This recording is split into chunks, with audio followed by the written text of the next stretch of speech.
आज class 10th का विज्ञान में लेक्चर 5 करेंगे। इसमें आज का टॉपिक है रासायनिक अभिक्रिया को अधिक सूचनापूर्ण बनाना। तो यह है क्वेश्चन है क्यू का मतलब यही है, रासायनिक अभिक्रिया को अधिक सूचनापूर्ण बनाना क्यू। जैसे एग्जाम्पल लिए हैं Fe जो कि सॉलिड है प्लस H2O जो कि ये गैस है, तो ये बन जाएगा Fe3O4 प्लस H2O गैस। तो ये संतुलित नहीं है, पर हम इसे संतुलित किए हैं। जैसे इधर 3 Fe एक बार था, इधर 3 Fe था, तो 3 लगाया तो Fe इधर हो जाएगा 3 बार और इधर भी 3 बार Fe। और H2O में तो इधर हाइड्रोजन 2 बार है और इधर भी हाइड्रोजन 2 बार है, ये तो संतुलित है। पर ऑक्सीजन इधर 4 बार है उत्पाद की और अभिकारक की ओर एक बार भी नहीं, तो 4 लगाएंगे तो हो जाएगा 4 बार इधर ऑक्सीजन और उत्पाद की ओर भी हो जाएगा 4 बार ऑक्सीजन।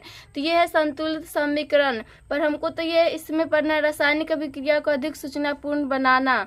तो इसका मतलब हुआ जैसे Fe है, ये आयरन का सूत्र है, तो आयरन ये क्या है, लोहा है, तो इसका संकेत, इस सभी का संकेत लिखना है। यही इसका मतलब हुआ रासायनिक अभिक्रिया को अधिक सूचनापूर्ण बनाना। तो जैसे Fe है तो ये सॉलिड है, तो इसका संकेत है H, तो ये लिखेंगे ये सॉलिड प्लस फिर H2O जो कि ये होता है गैस होता है एरो, फिर FeO4 प्लस 4 H2O जो कि ये है गैस है। तो ये सभी को संकेत में लिखना होता है। यही है रासायनिक अभिक्रिया को अधिक सूचनापूर्ण बनाना। जैसे ये हम लिए लोहा Fe, पानी H2 जो कि H2 ये पानी है, यहाँ पर कुछ आएगा। अब इसका उत्तर है अभिकारक एवं उत्पादों की भौतिक अवस्था दर्शाते हैं। जैसे जो भी रिएक्शन होगा या कुछ भी, तो उसमें लिखेंगे गैस होगा, वो सूत्र अगर गैस होगा तो गैस में लिखेंगे, या लिक्विड होगा तो लिक्विड में लिखेंगे। जैसे ये है G है तो गैस है, लिक्विड है तो ये द्रव हो जाएगा। S मतलब सॉलिड जो कि ठोस होता है। AQ मतलब होता है जल में विलयन या जलीय, AQ का मतलब जलीय विलयन या जल में घुलनशील या एक्वस। अब है कभी कभी अभिक्रिया के परिस्थितियों, ताप, दाब व उत्प्रेरक को भी लिखते हैं। जैसे इसका एग्जाम्पल है, तो इसका एग्जाम्पल है पहला H2O जो कि ये लिक्विड है एरो, तो ये विद्युत धारा से रिएक्शन करा रहे हैं, तो ये बन जाएगा H2 प्लस O2 जो कि ये गैस है और ये भी गैस है। दूसरा एग्जाम्पल है CaCO3 सॉलिड 800 डिग्री सेल्सियस पर ये गर्म हो रहा है, ये गर्म का चिन्ह है, तो ये बनेगा CaO solid plus CO2 gas. तीसरा एग्जाम्पल है CO2 प्लस H2O एरो, सूर्य के प्रकाश से रिएक्शन करा रहा है, जो कि सूर्य के प्रकाश होता है क्लोरोफिल। तीसरा एग्जाम्पल है CO2 प्लस H2O एरो, सूर्य के प्रकाश से रिएक्शन करा रहे हैं, तो ये होता है chlorophyll. C6H12O6 plus H2O plus O2 बनेगा। तो ये रिएक्शन संतुलित नहीं है, ये असंतुलित है, तो इसको हम संतुलित किए। जो रेड कलर से जो दिख रहा है वही हम संतुलित किए। इधर हो जाएगा कार्बन 6 बार, इधर भी कार्बन 6 बार।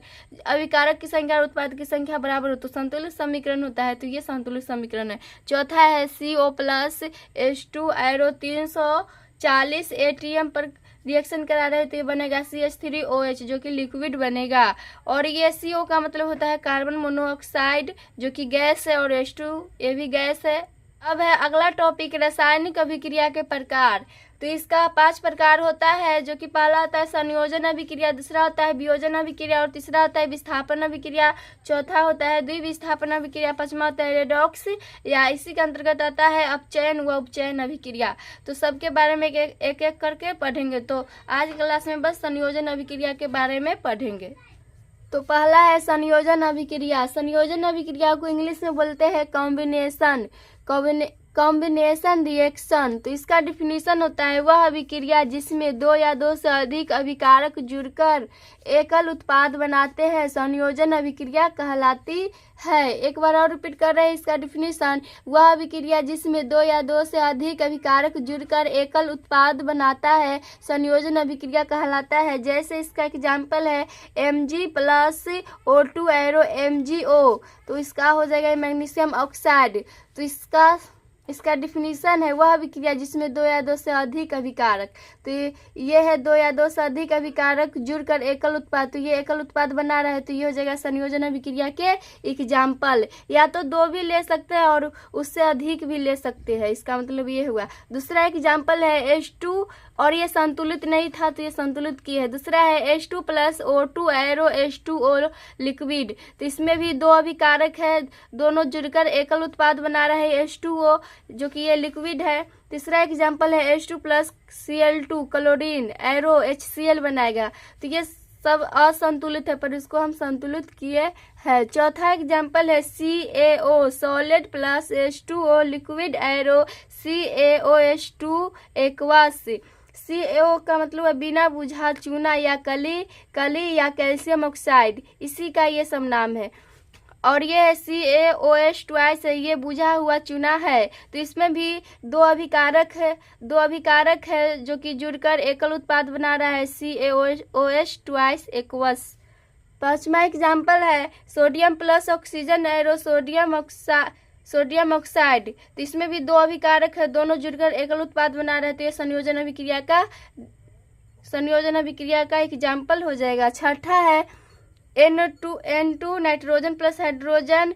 तो इसमें लोहा से रिएक्शन करा रहे होते बन जाएगा NH3 जो कि लिक्विड होता है ये। और ये अमोनिया का सूत्र है लगभग 500 डिग्री सेल्सियस या लगभग में 280 m पर है। सातवां एग्जाम्पल है carbon plus oxygen arrow carbon dioxide. और इसके साथ साथ उष्मा ऊर्जा भी मुक्त होगा और प्रकाश ऊर्जा भी। तो ये भी हो जाएगा संयोजन अभिक्रिया का एग्जाम्पल। फिर है ये CO plus H2 liquid arrow CaOH twice aqueous plus, इसमें भी उष्मा ऊर्जा होता है। अब है ये CaOH ट्वाइस। तो इसका मतलब हुआ ये पुताई होता है दीवारों पर प्लस CO2 गैस जो कि वायु में होता है। तो ये रिएक्शन होगा तो CaCO3 बन जाएगा जो कि इसका ये होता है सफेद रंग का सूत्रिका या कैल्शियम कार्बोनेट प्लस H2O जो कि लिक्विड होता है। अब है CaCO3 solid plus H2O liquid plus CO2, ये तीनों के साथ करेंगे तो ये बनेगा CaHCO3 ट्वाइस एक्वस जो कि होता है कैल्शियम हाइड्रोजन कार्बोनेट। तो इसमें देखिए दो या दो से अधिक अभिकारक है, दोनों दो या दो से अधिक अभिकारक जुड़कर एकल उत्पाद बना रहा है जो कि ये है CaHCO3 twice aqueous calcium hydrogen carbonate. तो ये है संयोजन अभिक्रिया का एग्जाम्पल। अब अगले क्लास में संयोजन अभिक्रिया के प्रकार पढ़ेंगे।